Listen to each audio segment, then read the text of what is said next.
আমরা যারা পশ্চিমবঙ্গের সাধারণ জনগণ, তারা এই পশ্চিমবঙ্গের ভোট নিয়ে অনেক কিছু ঠকে এবং ঠেকে শিখেছি, সেই বাম আমল থেকে শুরু করে আজ পর্যন্ত। এবার প্রশ্ন হচ্ছে, নির্বাচন কমিশন এবং আদালত তারা ঠকে এবং ঠেকে কিছু শিখছে কি? এই প্রশ্নটা গত দুটো এপিসোড ধরে আমি তুলছি আপনাদের সকলের সামনে। আপনাদের বিপুল সমর্থন পাচ্ছি এবং আবার অনুরোধ করছি সকলের কাছে যে আপনারা চ্যানেলটাকে একটু সাবস্ক্রাইব করুন। সাবস্ক্রাইব করে হাত খুলে লিখুন, যাতে একটু শেয়ার করলে, আপনাদের শেয়ার করলে এই ধরনের আপনাদের কমেন্টগুলো একটু আধিকারিকদের কাছে বা উপযুক্ত দপ্তরে তাদের একটু চোখে পড়ে আপনাদের বক্তব্যগুলো। নমস্কার, মানুষের ভাষায় আপনাদের সকলকে স্বাগত। আমি প্রবীর রায়চৌধুরী আপনাদের সাথে। প্রসঙ্গ হচ্ছে, গতকালকেই প্রশ্ন তুলেছিলাম যে এই যে নির্বাচন কমিশন এই প্রশাসনটাকে নিয়ে কাজ করছে, সেই প্রশাসনটা কিন্তু এই গত 15 বছর ধরে দলদাস একটি সিস্টেমে পরিণত হয়েছে, যেখানে অর্থ, টাকা, কাটমানি এটাই শেষ কথা। দেশের আইন, সংবিধান এবং তার জন্য যে শপথ নিয়ে যে সমস্ত সরকারি কর্মগুলির জন্য নিযুক্ত হন তারা, সে সমস্ত তুচ্ছ মাত্র।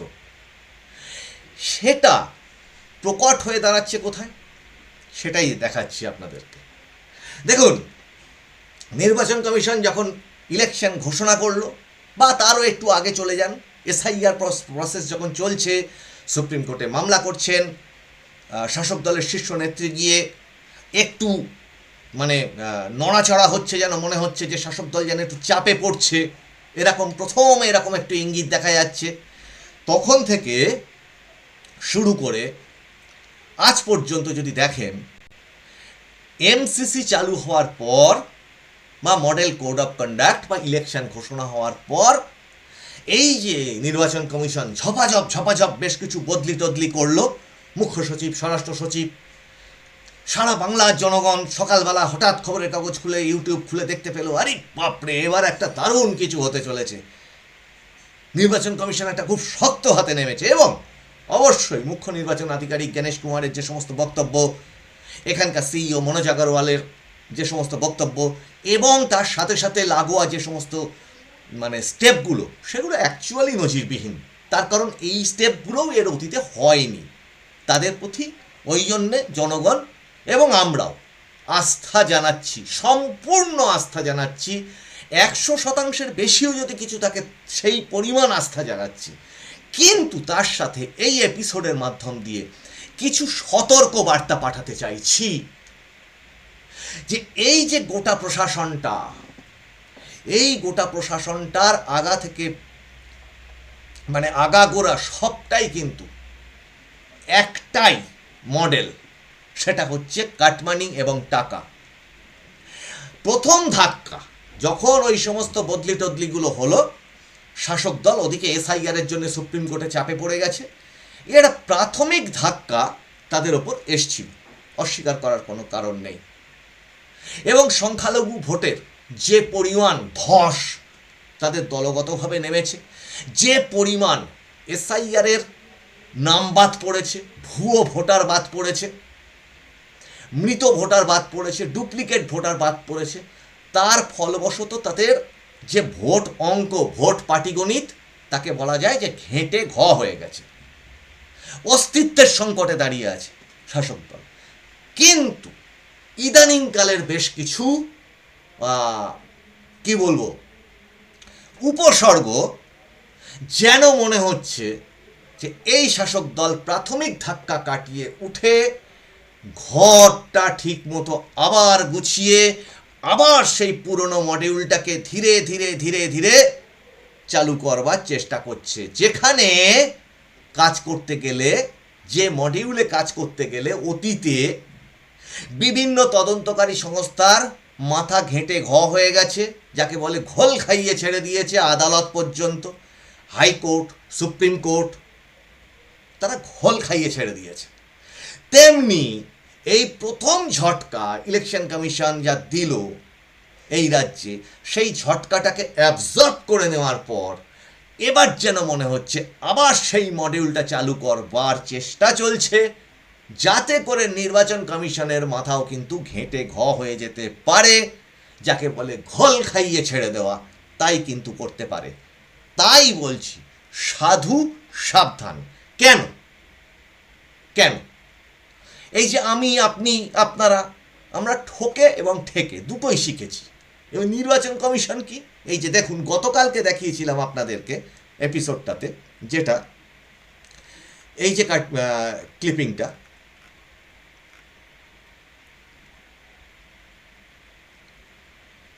এটা আর বাংলার একটা ক্লিপিং, এটা গতকালকে আপনাদেরকে খুলে দেখিয়েছিলাম যে के लिए আটক তৃণমূল কংগ্রেসের নেতা, মুচলেকা দিয়ে ছাড় পেতেই ফের হুঙ্কার।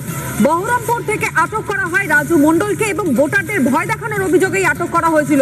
সেখান থেকে ছাড়া পাওয়ার পর ফের একবার স্বমহিমায় দেখা গেল এই রাজু মণ্ডলকে। না, বদ্ধ কোনো ভোট দেওয়া যাবে না। যদি ভোট গন্ডগোল হয়েছে তাহলে ভোট দেওয়ার দরকার নাই। বাড়িতে আমি রসগোল্লা ছানা ওরা পাঠিয়ে দেবো। এইসব বিষয়ে আমি কোনো মন্তব্য করবো না। আমি আমার দেখা যাচ্ছে কংগ্রেসরাও সেই এক রকমের উৎসবমূলক কথাবার্তা বলছে, এখানে আপনাকে শুধু আটক করা হয়েছে। এইসব বিষয়ে আমি কোনো মন্তব্য করবো না। আমি আমার এবার যা ভোট হবে সব লাইভ হবে, না কিছু বলবো না। যা কিছু হবে, যা কিছু হবে সব 23 তারিখের পর দেখা যাবে। তারা কিছু কিছু জায়গায় দেখা যাচ্ছে কংগ্রেসরাও সেই এক রকমের উৎসবমূলক কথাবার্তা বলছে, এখানে আপনাকে শুধু আটক করা হয়েছে। এইসব বিষয়ে আমি কোনো মন্তব্য করবো না। আমি আমারটা নিয়ে থাকি। কি সেদিন আপনাকে বাড়ি দিচ্ছেন? অভিযোগটা তার বিরুদ্ধে উঠেছিল ভোটারদেরকে। দেখলেন, এটা কালকে আপনাদেরকে দেখিয়েছিলাম। এখন এইখানে টেকনিক্যাল জায়গাটা কোথায় ঘোল খাওয়ালো সেটা আপনাদেরকে দেখাচ্ছি। নির্বাচন কমিশন ধরুন এদেরকে অ্যারেস্ট করতে বলেছিল স্থানীয় থানাকে, স্থানীয় থানায় অ্যারেস্ট করেছে, নির্বাচন কমিশনের কথা মেনেছে। এবার স্থানীয় থানা কি করলো, তাকে দিয়ে একটা মুচলেকা লেখালো, কোথায়, কোর্টে নিয়ে গেল। কোর্টে নিয়ে গিয়ে এবার এইখান থেকে রিপোর্ট থেকে যেটুকু দেখতে পেলাম আমরা, বা এখনো পর্যন্ত যা আপনারাও আমরা সবাই জেনেছি, যে ওকে তাকে মুচলেকা দিয়ে তাকে ছেড়ে দেওয়া হলো। তাহলে কি হলো, এই নির্বাচন কমিশন কি ওই থানার ওই ওসিকে বা কোনো পদাধিকারী যারা আছে তাদের বিরুদ্ধে আর কিচ্ছু করতে পারবে না? কারণ তারা তো নির্বাচন কমিশনের কথা মেনেছে, কোর্টেও নিয়ে গেছে, মুচলেকা দিয়ে ছাড়িয়ে দিয়েছে। এবার কি করবে করো, তোমার তার কিছু করার নেই, আইন তো মেনেছে সে। একেই বলছি ঘোল খাইয়ে ছেড়ে দেওয়া। আজকে হয়তো ইলেকশনের আগে কিছুটা টাইম আছে হাতে, এই ঠকে যাওয়া, ঠেক খাওয়া, এগুলো থেকে মাননীয় নির্বাচন কমিশন আপনারা একটু শিক্ষা নিন, যে দুর্বৃত্তদের যদি কোনো একটা কি বলবো বাস্তুতন্ত্র থাকে, তার ভিতরে ছলের কত ধরনের ছল হতে পারে যা আপনাদের কল্পনার অতীত। এ তো একখানা মাত্র দেখতে পেয়েছেন, গ্রামে গ্রামে এই রকম কত ছড়িয়ে আছে, কটা ক্যামেরায় উঠছে আর কটা তথ্য আপনাদের কাছে যাচ্ছে। এবার আসি একটা অন্য বেসিক প্রশ্নে, ইঙ্গিত। এটা একটা খুব চরম ইঙ্গিত। আপনি বলবেন এটা নিয়ে কি দেখাচ্ছেন আপনি? না, ওই যে আমরা যারা বারবার ঠকে যাই ভোটে, সেই বাম আমল থেকে ভোট হয় আর ঠকে যাই, ঠেকেও যাই, তাদের মনে কিন্তু এই প্রশ্নটা জাগবে। শুধু দর্শক কমেন্টে জানাবেন কথাটা ঠিক বলছি কিনা। দেখুন,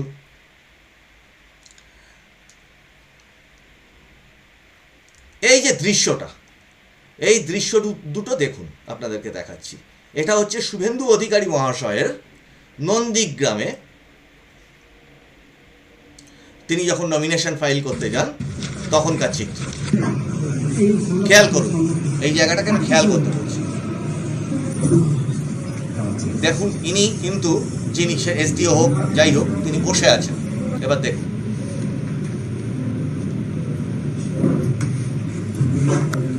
এই এনারা প্রত্যেকে উঠে দাঁড়ালেন। সাধারণ সৌজন্য সম্মান কি বলে, ইনিও উঠে দাঁড়াবেন। এটাই সাধারণ সৌজন্য, আনুগত্য না, এটা একটা সৌজন্য। খেয়াল করলেন এটা? এর পরেরটা এবার আসুন ভবানীপুরে। সেখানে আরও কেউ উপস্থিত আছে, দেশের স্বরাষ্ট্রমন্ত্রী উপস্থিত আছে, কিন্তু তিনি দলীয় পক্ষ থেকে গেছেন, হতেই পারে। আমি আবার বলছি, এখানে কোনো আনুগত্যের প্রশ্ন না, সৌজন্যের প্রশ্নটা কীভাবে তফাৎ হয়ে যাবে তারপরে দেখাবো। এখানে দেখুন, এটা হচ্ছে ভবানীপুরে।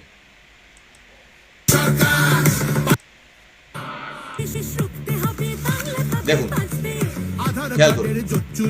এই ছেলেরা রুখবে।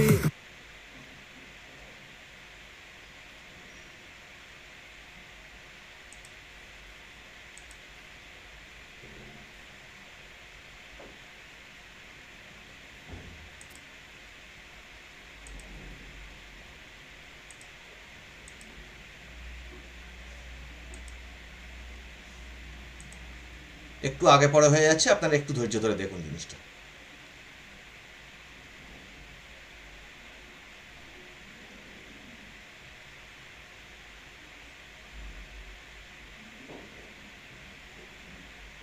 আমি সাউন্ডটা অফ রেখেছি এই কারণে যে গানটার কপিরাইট থাকতে পারে। এবার দেখুন, উনি উঠে দাঁড়ালেন, ইনি কিন্তু বসেই আছেন। খেয়াল করুন, ইনি ওখানকার এসডিও হন বা যে কোনো পদাধিকারী হন, যাই হোক, ইনি কিন্তু বসে আছেন, শপথ বাক্য পাঠ করছেন শুভেন্দু অধিকারী। ইনি স্টিল বসেই থাকলেন। এবার দেখুন, এই যে জমা দিচ্ছেন, ইনি কিন্তু বসে বসে জিনিসটা নিলেন। এবার ক্যামেরা ঘুরে যাবে, এবার আরও ভালো দেখতে পাবেন। এবার খেয়াল করুন, স্বরাষ্ট্রমন্ত্রী পর্যন্ত উঠে দাঁড়ালেন, কিন্তু এদের কিন্তু কোনো রকম উঠে দাঁড়ানোর সৌজন্য হলো না।